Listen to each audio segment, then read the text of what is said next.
Hey y'all, this is David, the Georgia photographer, and today what I want to do is review the Jupiter 8 lens. This is a Russian lens from the Cold War.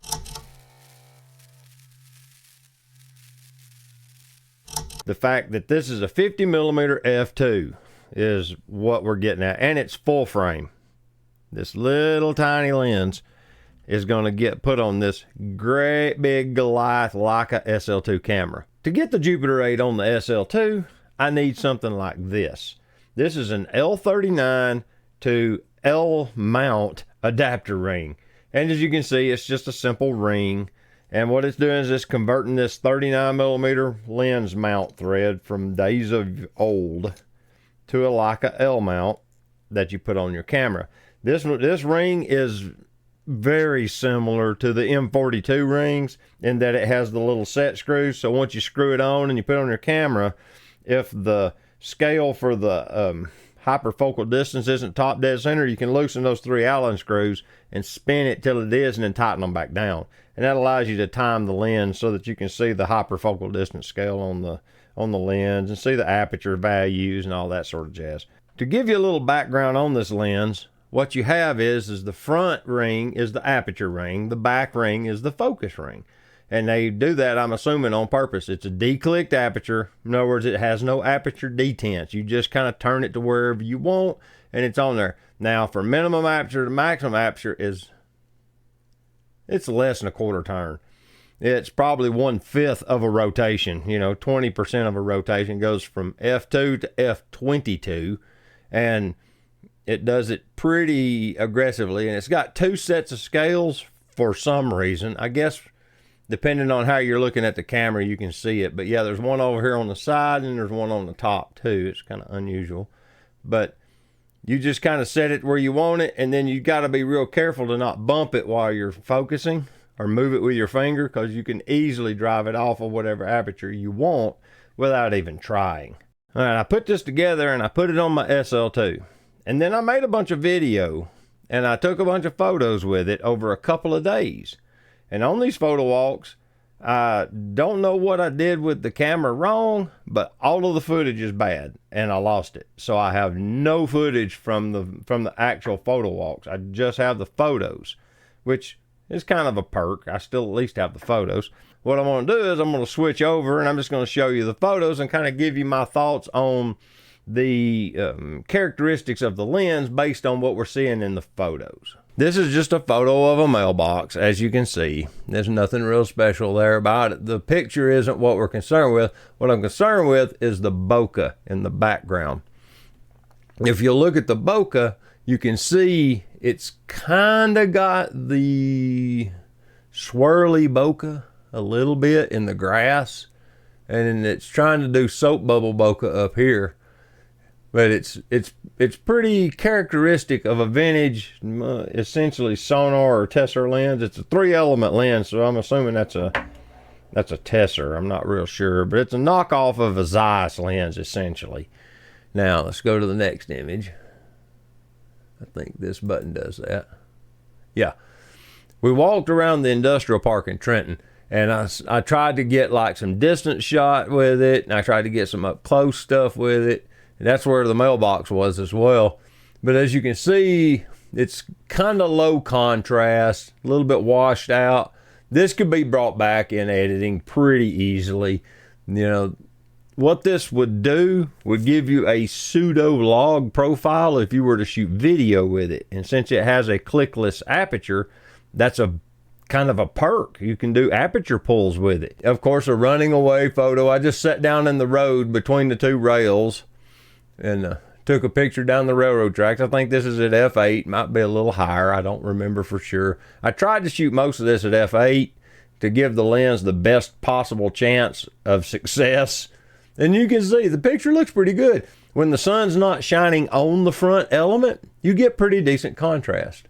But the moment the light hits the front element, contrast is gone.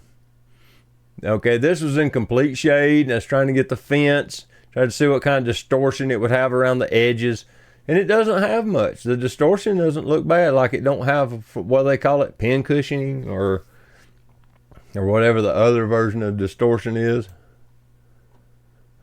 Okay, this is the sun's to my back. This was a different day. And I went to downtown and was doing a photo walk. And of course, the Chattanooga choo-choos in the background, all that sort of thing. But the whole point was to see how much detail you have in this image. As you can see, there's plenty of detail from this 70 or 80-year-old lens that's got 3 elements in it in this photo. I mean, look how diverse and how detailed this photo is. It's impressive. Look, you can see the bricks, and that building is several hundred yards away. There, I'm finally pushed all the way out. You can see how small the building is in the background, and I start zooming in. Look at that. There's brick detail in this photo. Of course, it's not super fine brick detail, but this is a 47 megapixel camera. But you can see it's got good detail. I was kind of impressed. Okay, let's go back to full screen. Nope. Come on. Wrong button. Sorry about that. I think it's this one. Yeah. All right, next photo. These little happy faces are starting to appear all over Chattanooga in the sidewalks and stuff. That's not bad resolution or rendition or whatever the word is. It's a little washed out on the yellow, but that's probably because it was in direct sun. But I was kindly impressed with how much detail you're getting from this ancient lens. You really are. You're getting a lot of good detail. Okay, let's go to the next one. And down the street to give you bokeh effects, you know. This is in focus and that's out. But the bokeh's kind of pleasing. It's not busy. Let's go to the next one. Let's see here.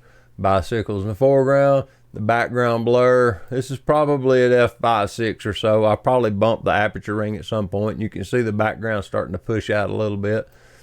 But the bokeh it's not busy bokeh, as they say. It's nice and clean and smooth. It's pretty smooth. Of course, the bicycles are laser sharp. Look at this. This guy was walking across the street, trying to do street photography. Okay, now here we're starting to get some of the effects of the lens. In direct sun, you see that? That's chromatic aberration in the green. See it on his hat? Because of the direct sun on his clothes, I'm assuming. Yeah, he's pretty well in focus. I was probably shooting at f2 at this point, from the looks of things, for it to have that much aberration. Because the foreground is pretty blurry too. You can see how the pole's blurry, and the background behind him is. So I probably had it pushed out to f2 at this point. But you get out of the sun, and look at that. It takes beautiful photos. That's my friend Christy and her friend. I'm not sure if they're dating or if they were just friends, but they were there together. They're both musicians. Pretty sure they were dating, but I don't remember. But yeah, Christy's cool. She's very musically inclined. I think I was just testing it on the bricks. Yeah. Looks good to me. Other than there's a little bit of hazing. It's a little hazy around the edges. Looks good though. I mean, for a lens as small, as compact, and as lightweight as this lens is, these photos are incredible. I mean, but yeah, in the direct sun, you get a little problems with it. In a controlled environment, or, you know, if you want a photo to have a specific look, I was kind of impressed by the fact that they built these cages around the AC units to keep thieves from stealing them. Thought that's pretty creative. If you want a cool lens to generate some really interesting looks, yeah, look at that. Look how sharp them bricks are. I could keep going. This is what it looks like shooting into the sun. Okay. And this will give you the point of reference. Then I shaded the lens and took the same exact photo again, and that's what I got. So you can see, I think I might actually have the sign, the marquee in focus. It's pretty close. Yeah. But I took my hat and shaded the lens with it when I took this picture. Get rid of the sun, overcast day, indoors, on the north side of a building, anything where you're going to be shooting in the shade and the sun ain't shining on the lens. It takes really good photos. Then with the sun to my back, the front of the lens is in the shade again. You can see how sharp and crisp all this stuff is. I mean, look at that. It's got decent resolution. It will get the job done. That's how I would phrase it.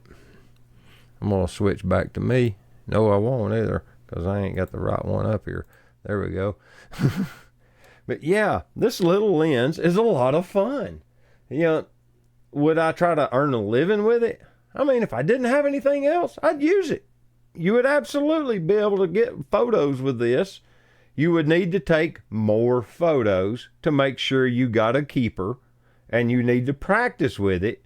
But you could absolutely do decent portraiture in specific settings. You just be careful with the way you get the camera and the areas you work in. Don't work in midday sun, of course. Work in golden hour or in the early morning or on overcast days or something where you've got good control of the light on the front element, and it'll actually perform surprisingly well. So yeah, you could actually use this and do good work. You know, they say that equipment doesn't make the photographer, and that's really kind of true. A skilled photographer with this lens could easily outshoot a newbie with this lens. You know, this is the Leica Summicron L 50mm f2. This is the same exact lens, except, sorry about that, except it's electronic and it has a ton more corrective glass in it to make it basically optically as close to perfect as Leica can get it. And you can see the difference in size. You know, you just look at it and see it's enormous to do the same job this is doing. So yeah, it's not a bad lens at all. But I just wanted to share with you what I found with this lens and let you be the judge based on the photos that I showed you, what kind of like results you can get with it and whether or not it's the right piece of equipment for you to play with. Appreciate you coming along. Hope to see you soon. What am I going to tell you to do? Get your camera out and go take a picture with it, all right? We'll see you later. Bye-bye.